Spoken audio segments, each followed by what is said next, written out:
Hello, everyone. Welcome to the Purpose Tune podcast. My name is Kong Chong, and I'm the host of the show.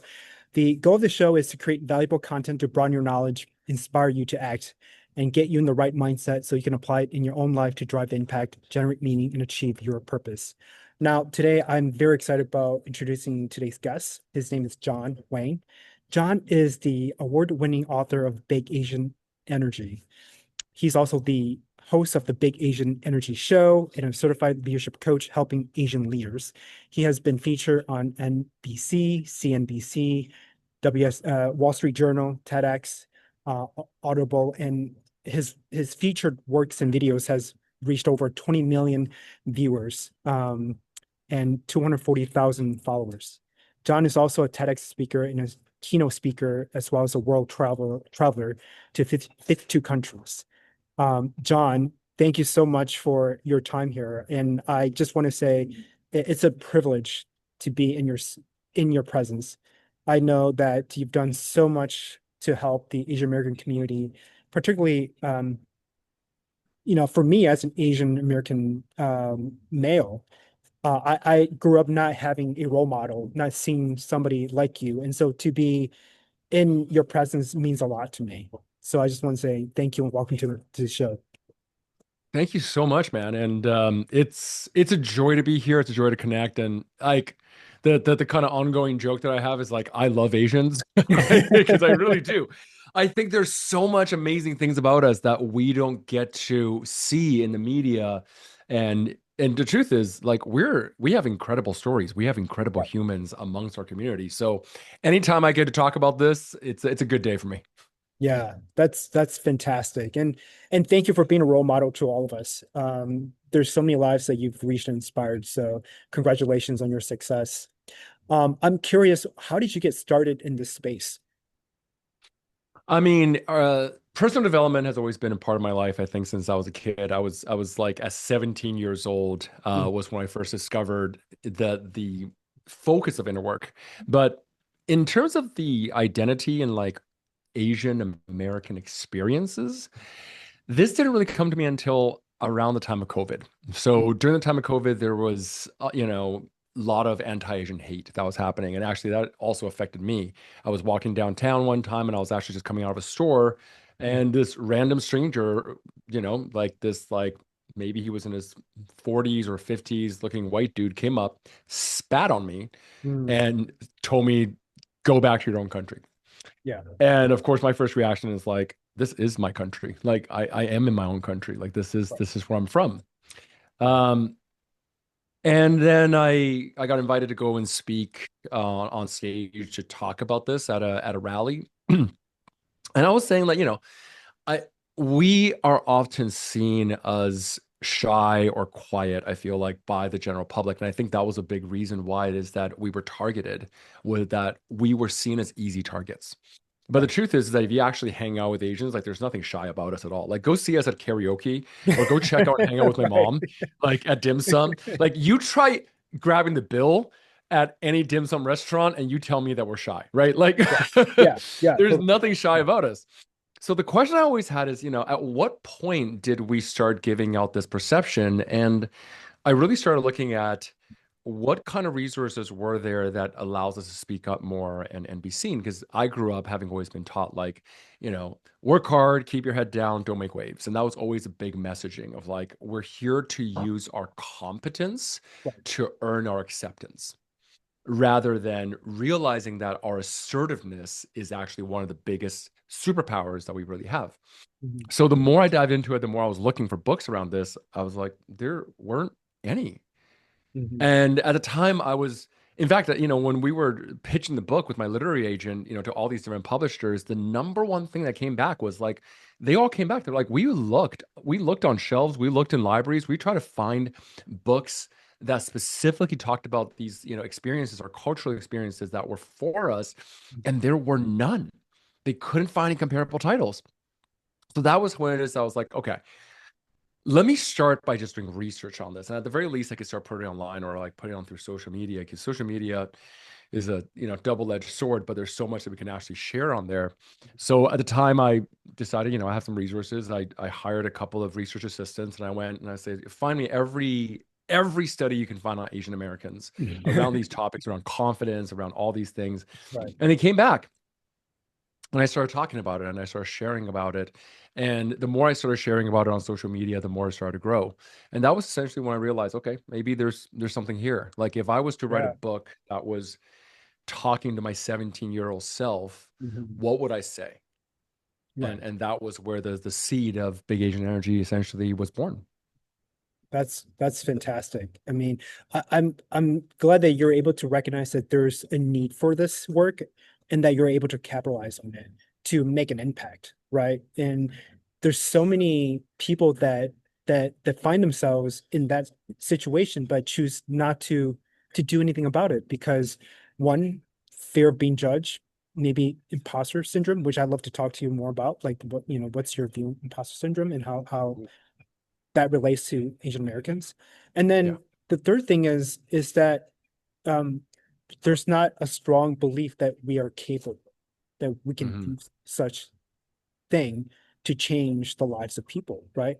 So, by the way, your book, Big Asian Energy is, um, Amazon's Amazon editor's best books of 2025.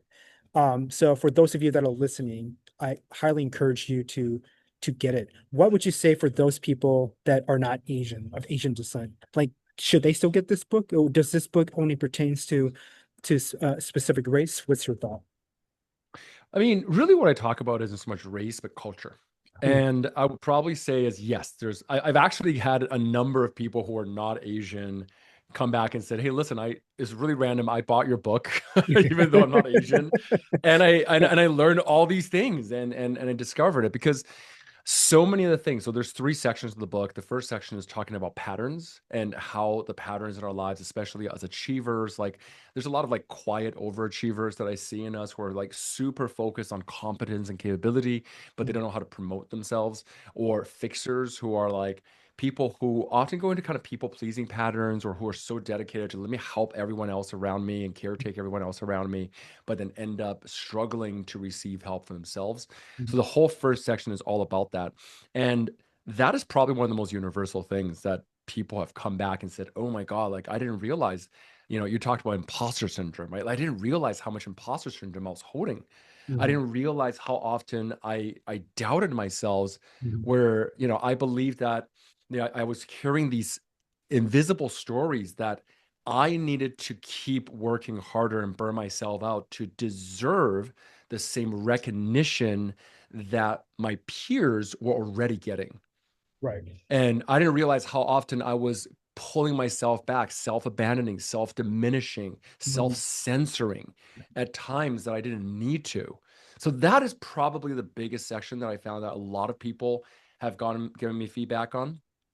That's universal.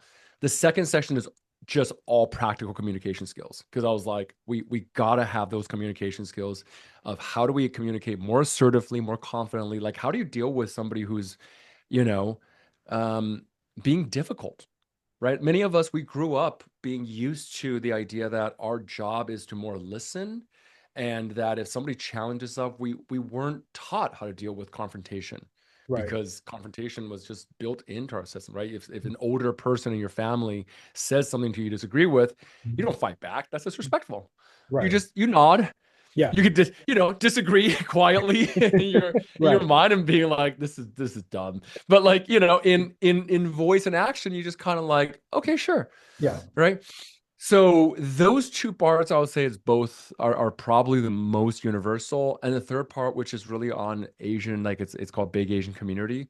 And really it's like, how do we reach those communities? How do we reach the people around us? How do we deal with our families? Like Right. those ones go deeper. Those ones are definitely more Asian experiential focused. Right. Yeah. So it sounds like there are sections of the books that people can pull away, even if they're not of Asian descent, and applies to them, which is great. I love that because at the end of the day, even though this book is dedicated towards, the Asian American community, it does bring a message that, hey, at the end of the day, we are all human beings and we're Hmm. here together, finding ways to work together. How can we Hmm. do it in a way that's respectful, that celebrates who we are, and at the same time honors our culture and our language, our people, right? Hmm. And so Hmm. I'm so excited, and I need to go to Amazon and buy a book, buy your book, and have you autograph it. Um, 100%, man. Next time I'm down in LA. yeah, yeah. But so my next question here though is, as you've coached high performers, right? What are some of the patterns that you see most often in Asian professionals, entrepreneurs, business executives who are technically brilliant, but still are invisible in rooms where where decisions are being made? One of the things you talked about earlier was imposter syndrome. And I Mhm. would probably say that comes up more More often often. than not. Yeah. The concept of imposter syndrome, by the way, I don't see imposter syndrome as this like psychological syndrome in the sense that it's a disease or anything, but it's an understanding. Like we all have self-doubt, Mhm. but we could take a look at where our background comes from. So one of the biggest struggles I will probably say is people who are undervaluing what they deserve Mhm. is probably the biggest one. So we see a lot of like self-censorship, for example, during meetings where like they'll have an idea, they Mhm. don't feel confident saying it out, and then like later on somebody else gets credit for the exact same idea. Right. And or so there's a new position that's like a promotion that's available, and we go into the self-doubt where they're like, oh, like because we're so over indexed on achievement and Mhm. under indexed on initiative Mhm. that we become so focused on like, oh, I have to hit every metric, I have to get 100% or even 120% in order to just deserve to put my name in the ring, right? Right. We're not going to self promotion often. This is one of the biggest things, right? Because self Right. promotion is seen as disloyalty in our community. And this is one of the ways in which we often pull ourselves back because we don't know how to speak up for ourselves. We don't know how to promote ourselves, and we don't see our core strength and values. And when you're already in an environment where we're being seen oftentimes as kind of these stereotypical good at math, good at hardworking, but not the loudest, most confident leaders, that really can work against us when it's Yeah. compounded. So let's a step back a little bit. So you mentioned self-censorship, self-abandonment. What was the other one? Self-minimizing. What's Yeah, that? so self-minimizing or self-diminishment Minimize. is Yeah. like, So what's the difference imagine, between all three? Yeah. yeah, like, so if you're kind of conversation, you ever hear somebody use a lot of mitigating language? Like they'll say things like, oh, like, oh, what do you do? I'm just an engineer. Like, Hmm. why are you just an engineer? Like, why are you not an engineer? Like, the way that we are so naturally humble, and I Hmm. would even say over humble Yeah. in the way that we express, right? Because I believe that there's a shadow side and a light side to everything, and it's just about degrees, right? Like if you are humble, that's a great thing. Humble means that you see your own value and others see your value, but you don't superiorize yourself over others. You don't say that, oh, I'm better than you just Right. because I have these accomplishments. Right. Where it gets into self minimizing is I have all of these accomplishments, but I myself don't recognize that in myself. I think I'm not there yet. I think I'm not good enough. Mm. But at the same time, I don't apply that same balance to other people. So Right. that's self diminishment.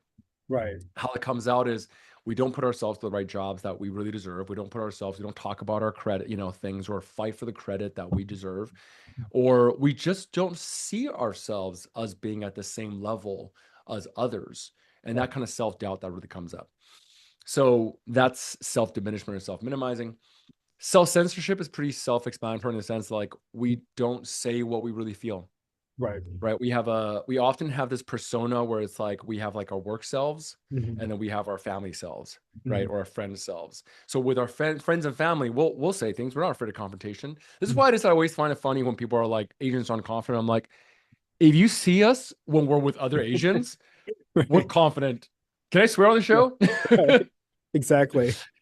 Right? Like we're confident. Like we have no problem saying what our true feelings are, but we were taught to be respectful Yeah.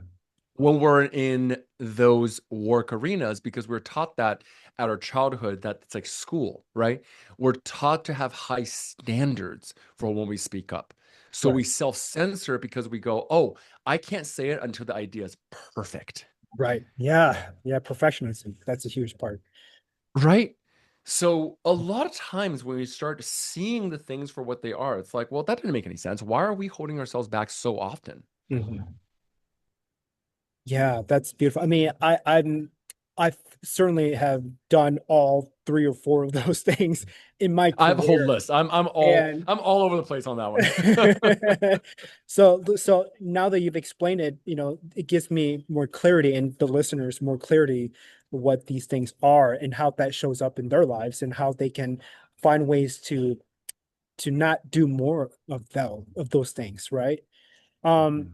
so when I'm curious, when someone is caught in imposter syndrome and professionalism at the same time, like where do you invite them to start? Like their thoughts, Mm. their body, their behaviors, their environment. Like where do they begin? The number one thing is just understanding, first and foremost, and catching those moments, what the secret belief is. Okay. We all What do you mean run by and that? Secret operate. beliefs. We all run and operate off of essentially like a set of beliefs about who we are, how the world works, etc. These beliefs are, Mm. until they're tested, are like they're just beliefs. Right. They're like, you could believe in Santa Claus if you want to, right? Yeah. So the secret belief or the secret rule of perfectionism might be, you know, I am not good enough until I don't make a mistake on everything I do. Mm. And when you look at that and you're like, wait a second, does it make sense? Is it true that I don't deserve to be recognized unless I'm perfect in everything that I do? Right. So we look at different types. Like the perfectionists, oftentimes they see themselves as being superhuman. Like they have to be perfect in every area of their lives. Right. But if you actually see people who are crushing it and like who are breaking through the ceilings and like have built massive businesses or like, have what it is that they've always dreamed of, whatever their goals are, like that's up to you. But Mhm. the truth is that they do it very imperfectly. They're okay with doing it and making mistakes every single day and showing up and making mistakes because it's kind of like that old fashioned, like that old Michael Jordan quote, you miss 100% of the shots you don't take, is that they're more willing to accept that there's going to be problems along the way that they'll fix. So Right. that secret rule or that secret belief that they've held is just more challenged and tested along the way. Yeah. Yeah. That's beautiful. And I could tell you as a recovering perfectionist, like for me, I would always try to find ways to make sure everything's, like, you know, everything is set, that I'm overly prepared to make, a presentation, if it was a presentation, or to speak to my manager. Like I always make sure that I'm over prepared. And what Mm. that does is that it can actually paralyze me from achieving my goals for whatever situation I want that I'm in, right? And so Mm. can you speak to us about like in terms of like polish, the term polish, like can you share a moment from your own career where you realized that being less polished and more honest about your story actually created more influence and trust in the room? Oh, 100%. I would I would say this is almost everywhere, constantly. When I was younger, I basically had this belief that whenever it is that I'm out with anybody, I had to present this very perfectionistic part of myself, right? Like you could only see the good parts because that was my belief in my family, right? Like there's this concept, especially if you're from, like a lot of East Asian, actually across really all Asian countries, I'll probably say, all Asian cultures, there's a concept of face, right? Yes. And face is how others view you. Yeah. There's no English word actually that properly translates face Right. because it's not reputation, it's Right. not honor. Like it's interesting. It's a very Asian concept. Right. And the concept is built off of that who you are seen as is a reflection of your family Hmm. because we're from collectivist cultures. So that means that if I make a mistake outside, I'm not just making a mistake. I have to think about how will this affect how other people view our families. You might have even heard of like your parents saying things like, "What will people think of us if All the you said time. this?" Yep. Right? Like, Yep. what will people think of us? Like, I when I first told my parents about writing this book, that was their first worry. My mom was like, "What are you gonna write about me?" And I'm like, "I'm gonna write the truth." And she was like, "Well, that's a terrible idea." Oh my But goodness. what I've learned is that the more I'm willing to be vulnerable, um, and the more I'm willing to be honest and about what it is that my journey has been, the more people actually trust me. And this is generally the truth. Like and I remember you're asking for a very specific example, but like I remember so many times where I'll be in the room and I'll have, like given a talk or I given a speech, and then I'll feel the energy in the room kind of drop a little bit because people are bored. People don't want that presentation. And then I'll actually just pause and I'll be like, can I share like something that I'm currently going through? And Mm, suddenly, like the energy shifts. And I'll talk about like a recent moment of self-doubt that I'm going through. I'm like, oh, I've been really stressed out about this lately. And I found that in every single time where I do this, immediately the energy in the room shifts. People start raising their hands. People start going, oh my God, I've been feeling the same way all the time. right. And we as human beings, we work through connection. Yeah. And that means that be willing to see yourself as the fool, as the villain, as the mistake maker, and Mhm. all these things. And we're afraid of people judging us. But truthfully, most of the time, people are just judging themselves. Right. Yeah, that's powerful. Thank you for sharing that because I can certainly reflect on moments where, I'm a professional speaker myself too, and to be on stage and then to sense the vibration of the room and to share something vulnerable can definitely connect with people. I think there's some science to it. I don't really know much about it, but there's something about storytelling or connection that makes people's ears perk up a bit and say, you know what, I can relate to that, right? Oh, yeah. And you look at if you follow if people who listen to this podcast follow Tony Robbins, that there were moments throughout his presentation where he'll share vulnerable stories about Oh, what man. it's like before he became the Tony Robbins. And people instantly just, can relate with that. And Dude. so, Yeah.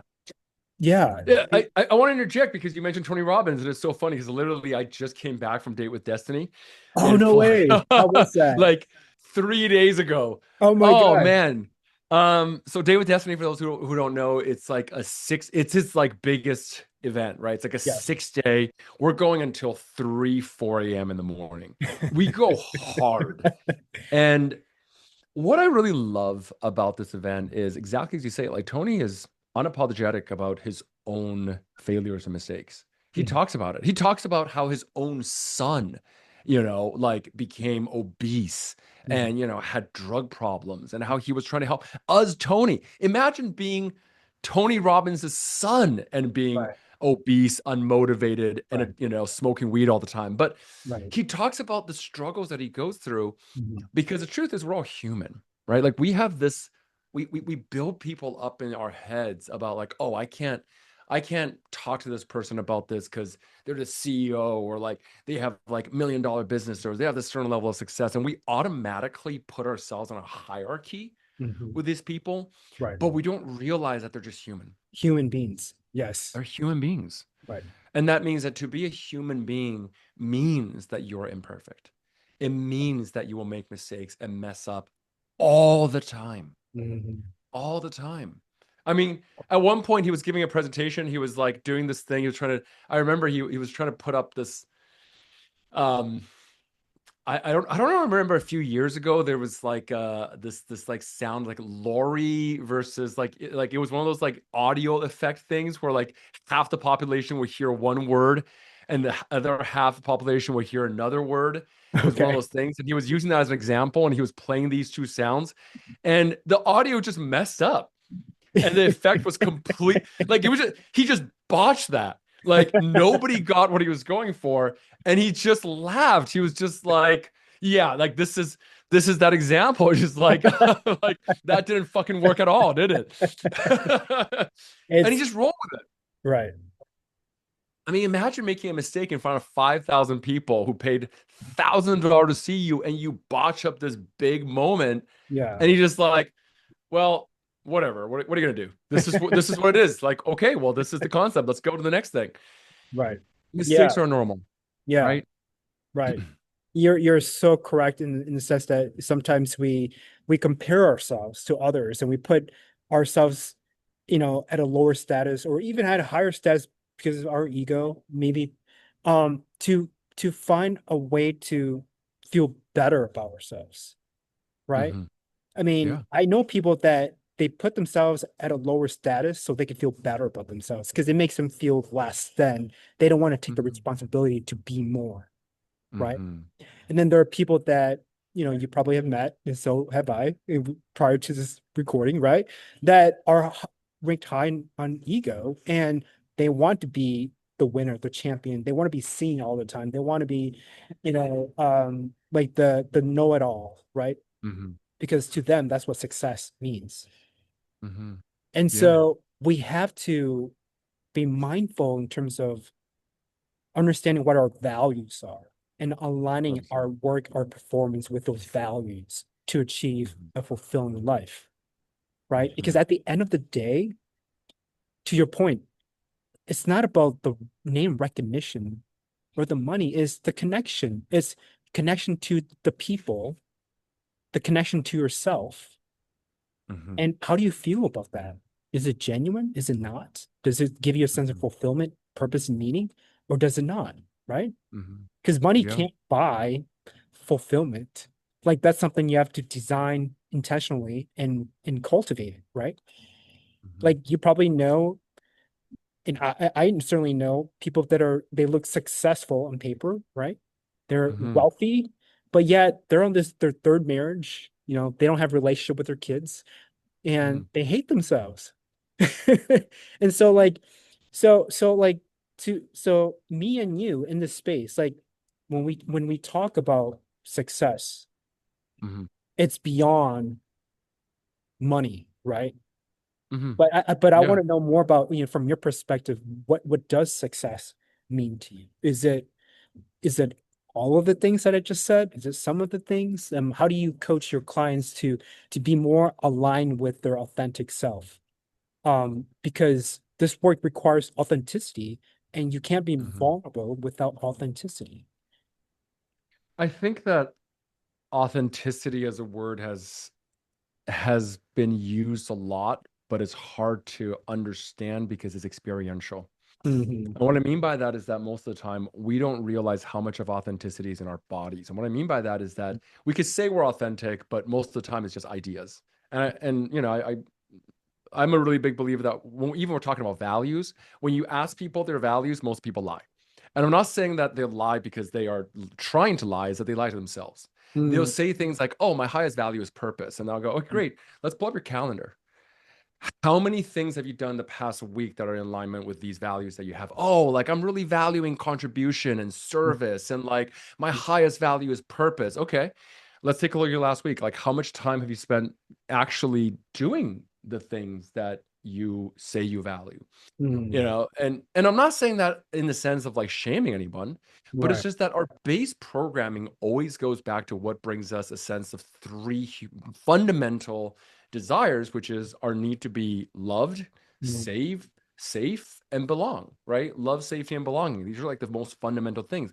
Talking about Tony Robbins, he talks about the idea of like significance. Like most people's most common value people have is significance and security. Right. And why does that those two things exist? Because our base programming is to have safety. Mm. So you could keep saying, "Oh, like what I really want is to be successful and I want to achieve more and all these things." Great. But the reason we're not doing it is because you don't actually believe that once you get there you'll be safe. Right. So when you start taking action and it starts getting a little bit risky and you start going, oh, like I want to start a business. I want to have this idea of starting a business. But then why you don't launch it is because you fear like, oh, what if I fail around it? And then I had to face it. And Mm. this is why it is that most of the time, the things that we do to keep ourselves safe are actually the things that keep ourselves back. We Mm. overvalue safety by trying to control the things that we never had control to begin with. Wow. Wow, that's powerful. I'm gonna go back and just listen to that, what you just said. That's powerful. Very powerful. Um, so let's shift gear a little bit. Obviously, you're very active on social media. You certainly have probably a decent amount of people you interact with that have shared their secret fears. What have those interactions taught you about the secret fears Asian professionals carry that they rarely say out loud in corporate Hmm. spaces? It's a great question. And yeah, like I'll probably say is that a gift that I have had experienced is that people are very willing to open up to me and share with me. Like, and a lot of times I'm just like, I don't know why. I'm like, I'll talk to somebody and like 5 minutes in, they're like, "Can I tell you my deepest, darkest secret?" And I'm like, sure. Are you sure? Like, we Welcome, just met. Uh, you're the Oprah, uh, yeah, I think the man people version like, of Oprah. yeah. Um, and the truth is, it's not just Asians. This is universal. Mm, All of us have the same fear, which is just that we're not enough. Every single time I run these groups and we do retreats and we do events, and one of the my favorite exercises is called shame shares. mm, And we have all the participants literally like in a circle in a room. I literally did this a couple of weeks ago with a bunch of Asian Americans, yeah. and people would basically like volunteer and say what it is that they feel shame around, because so much in Asian cultures, you're growing up in that environment. We have these secret shames because there's this concept called the conspiracy of silence, as in like we have been taught to hide the negative things from the outside, right? We talked about face. That's the same concept. Mhm, So here's a space where you can share it, and you hear things that people go through, just like something I've been judging myself for is I never studied hard enough. mhm, And one of the most common things that I would hear is somebody would just raise their hand and being like, I feel like I'm just not good enough. And you would see like everyone around the circle will raise their hand, because we ask people to raise their hand if they agree with they felt the same way. Everyone raises their hand. We all feel like we're not good enough. We're not enough. We're not lovable enough. We're not strong enough, smart enough, make enough money, whatever it is. And the question I always ask is, enough for what? mm, Like, finish that sentence. I'm not enough for what? right. And people get stuck, right? Because they're like, Yeah. I don't know. Hmm. I don't know what I'm not enough for. And like, because the secret answer is to be lovable. Mm, And I go, okay, because there's so many of us who never experience what unconditional love looks like or feels like. And I'm not saying that we weren't loved by our family or our parents, but like the way that they portrayed love may not have expressed that it's unconditional. What does that mean? Unconditional love is, I'll love you no matter what job you have. right. I'll support you 100% no matter what career path you pick. I'll support you 100% no matter what partner you pick. Right. And for many of us, they were very conditional. Okay, like I accept and support you if you are a doctor, lawyer, engineer, accountant, or whatever that answer may be, Right. stealing all the cliches. Or if you marry somebody who is in the same culture, Hmm. or you marry somebody whose gender I'll Hmm. accept. Hmm. And those kind of backgrounds and stories really can create this idea that, like, oh, so there's parts of us that we have to hide, because Right. until we fix those parts, Mm, until we make enough money, until we can justify that, then we can't be seen in our fullness. right. So almost always, I say across the board, every one of us, we all have that deeper not enough fear. Yeah. So one of the things that thank you for sharing that. That's beautiful. And one of the things that I want to add on is through my coaching practice, what I teach my clients is if you're a person of faith, I guess you don't really have to be a person of faith to understand this concept. But if you're somebody that seek guidance and support from a higher power, whether you call it that God, Jesus, whoever it is, the divine, is that I truly believe each one of us, we were created through the divine, the universe, Mhm. to express more of it in this world, which means that the the issue of am I enough is more of I don't want to say societal design or cultural design, Mm. but it's something that we impose on ourselves Hmm. so that we can actually protect what we think is considered safe. Hmm. When really what we're actually made up of are our gifts and talents that are meant to be expressed to the world through us by the creator, the divine God, whatever you call it. Yeah. And that's how I look at it. Yeah. And so when people say Kong, I don't think I'm qualified for this position. I don't think I don't have enough qualification. To me, it's coming from a place of fear, Hmm. coming from a place of, want worried that they'll be judged. Hmm. And not having a strong self-belief that Hmm. you are capable for this job, to run a business, to raise a family, Hmm. to be a husband, a wife, whatnot.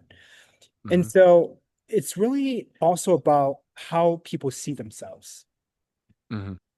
So you have to have a sense of self-awareness as well, right? In terms of Hmm. how you see yourself in this world and your understanding of it. So having said that, share a little bit about the importance of self-awareness, emotional intelligence, how people can cultivate more of that in order to leverage their skills and talents. Mm. I love that you brought up faith because I'm a really big believer in that as well. Mm, And again, same thing. Doesn't matter what you call it. I'm not religious in the sense that I don't follow any particular religion, but I believe in the divine. I believe in God. I just use the word God. And like some people call it the universe. I'm like, yeah, great, universal term. whatever you want to tell it. Yeah, There's a great saying I've always loved, which is when you have a big enough why, the how doesn't matter. Like yeah. we get caught in the tyranny of how we get caught in like, oh, like how will I do this? How will I do this? Like Mhm. you will figure it out once you start. Yeah, Every single time. Everything that you've ever done in your life, you figured it out right, after you started it, not right. before you started it, not when it's ideating in your mind, not when it's one day. It gets figured out when it's today. Yeah, Because when it's a must, you find out. And magically, yeah, every single time, magically, that right, I have picked something that I really believed in and done, right. it was just like allies start showing up. I, Yeah. I I would start getting people jumping into my inboxes, sliding into my DMs, and it's like, oh wow, this person has exactly what I need every time. And I feel like that's also my job to show up in other people's, and I just follow the flow. Right. But what I've really believed is that when you have a big enough why, when that like I'm here to solve this problem, Mhm. I don't got time to waste on all the other petty bullshit that's out there. Does this Right, person like me? I don't got time for that. I don't have time to figure out if you like me or not because I right, got job to do. I right, have a purpose to fulfill. I got a mission to reach. right, So I will keep showing up. Oh, I failed today. Oh, okay, great. I don't have time to sit there and create a victim story about right, why I'm not good enough because I just got to jump back on that horse and go solve that problem. right, And this is my way of doing things. And I will say, and it's not everyone's. There's right, some people who are going to be like, oh, like I just need to process this. And like, I'm never going to be the person who wants to go victim blaming, like whatever it is, whatever your story right. is, great. It's your story. Personally, the way I show up and how I get to that, because really the answer is always like the less of a fuck you give. Yeah. Yeah. I hope it's okay to swear on the show. You That's could beat fine. me I've up. had people swear in my show, so it's no fucking problem. Yeah, like the less of a fuck that you give about other people, the better. And people always ask, how do you give less of a fuck? And the answer is you give more of a fuck about the mission, Mhm. Yeah, right? Like once you refocus all of your attention on that, every mistake you made stops mattering. right. I make mistakes all the time. Yeah. Like an hour ago, I was on a call and I just look back now. I'm like, oh, I just said this thing. That was a really dumb thing to say. And Yeah. as soon as my mind goes into that, I'm like, okay, I'll never say that again. I don't have time to linger on that. What's next? Right. Yeah. So, I mean, some people they play the victims card because it's their way of um expressing for love. Their way of expressing that they want love, right? Yeah. And there, So, and there, but and and I will that's say I this. would say that's a toxic way of, I, you I know, do need to say this so I don't get canceled. yeah. There are real victims. There are real people who have had no agency or no ability, and they Yes. experience hardships. And for them, I feel all of the compassion. I support them. Yeah, me too. This message is not for that at Yes. all. This Thank you for message is for clarifying. those who want to and break from a certain story that they might be carrying. Mhm. This is for that group. Yeah. Yes. Yes. And thank you for that. And I appreciate it. And don't worry, my audience are they're kind people. So they're not gonna cancel you for that. I mean, um, so we've got about 5 or 10 minutes, and I do want to be respectful of your time. I have a question here. My next question here is 5, 10 years from now, if big Asian energy has done its job, what will it look like or feel different for the next generation of Asian professionals walking into their first leadership role? Oh, I love this question. You know, I do a lot of interviews and I always love it when I hear a question that I never get asked. And this is one of those times. Oh, okay. In five to I ten put years from thought now, into what is the vision essentially? Um, the vision is that two things. One is that the general overall perception of Asian leadership is just normalized. it. Honestly, the answer is when we stop needing to carry that as an identity because it just becomes so normalized that we're just whatever. There's no more hyphens or no more whatever it is. Right. That's number one. And two is that the cultural bindings and the stories that we've carried Mhm. are no longer pulling us back. Mm. I love my culture. I love the food. I love the music. I love the literature. I love all of these things. I don't love how many people I've met have Mhm. grown up with beliefs and parenting that still affect them in an unhelpful way. And I'm not stereotyping any way. I just point out the fact that it is a common enough phenomenon that many of us feel empty Mhm. despite our successes. Mhm. Many of us feel lost. Many of us feel shamed. Many of us feel like we'll never quite break out of it. Many Mhm. of us realize and see around us the ways in which we're judged, the ways in which that we are put down. And I Mhm. would love if that kind of suffering never has to happen again. And Mhm. that to me is about ending the generational patterns, the generational trauma that so many of us are here to end. Mhm. Yeah, that's beautiful. Um, I think as technology evolves and AI continues to evolve, more and more of this content will become available for the younger generation. Because when I grew up, we never had podcast.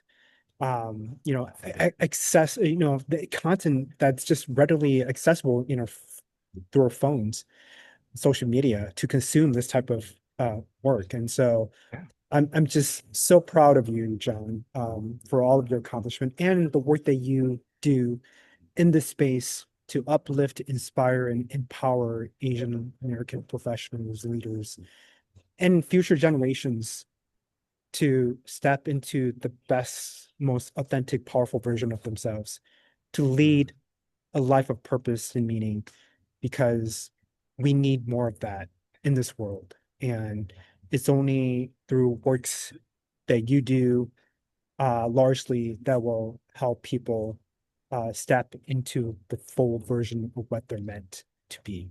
So I know we're about that time. Do you have any last advice, words you'd like to share with my audience?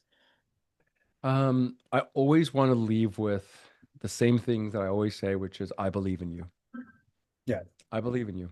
And when I say that is that I have witnessed and worked with hundreds, if not thousands, of individuals. I have worked with people going through some of the most difficult times, and it is incredible how much true potential that we really have when we believe in ourselves. And if you don't believe in yourself right now, borrow me, believe in Yeah. me, who believes in you.